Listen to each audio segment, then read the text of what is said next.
Brother David, you're known as a man of prayer, and it would be really wonderful today if you could share with us the role that prayer is playing in the work of equipping for life. Oh, Tommy, it is absolutely vital.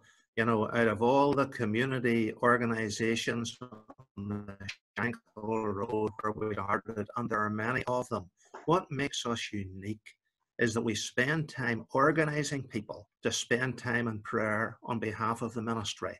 And I believe that that is why, at this time, that equipping for life is really thriving. Now, I was talking to a woman of prayer this morning on the telephone. She's one of our volunteer tutors, taking children for reading in a school up in Glencairn.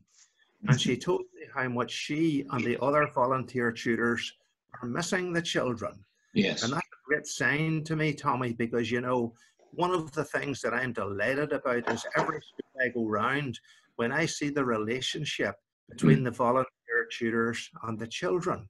So I'm not surprised that all of them are missing the children because they love them so much. Yes. But she then went on to tell me that every morning during lockdown, she goes for a walk of 45 minutes through beautiful countryside. Yes. And she spends time at the beginning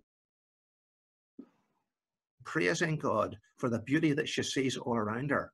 Then she gives thanks to God for people whose names come into her mind, and she prays for those people. And then this is the real point that I want to make. She spends time, quite a bit of time on that walk, praying for the children that she specifically takes for reading, for the other children who are in the class, and for the volunteer tutors. Yes. And I said to myself when she told me that, isn't that fantastic? She's just one person, but all over the people, Tommy, who are surrounding equipping for life and prayer. And that is the reason the ministry is thriving. Now, I want to tell you about a Church of Ireland Vector, a friend of mine. He is a genuine man of prayer. And he told me that in the last parish that he was in, he's actually retired now. He was off on the sick for 6 months. And as a genuine man of prayer, he spent an awful lot of time praying, and specifically praying over every aspect of the life of the parish. He told that in the parish, they achieved far more during that 6 months when he was off on the sick, praying in the background, than if he was out there running around. Wow.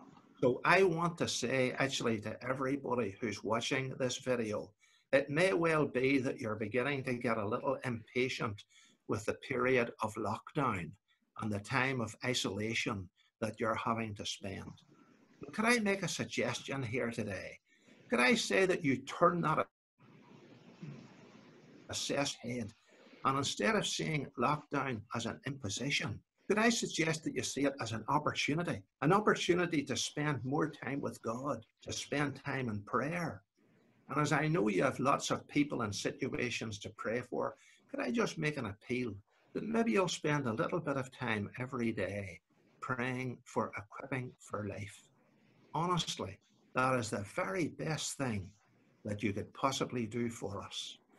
And so by faith, I'm going to say, thank you. Brother David, as always, it's wonderful to get your thoughts and to hear your wisdom on the power of prayer, and to know that prayer is making a difference in the lives of children from needy communities across Belfast and beyond. Thank you. Thank you, Tom.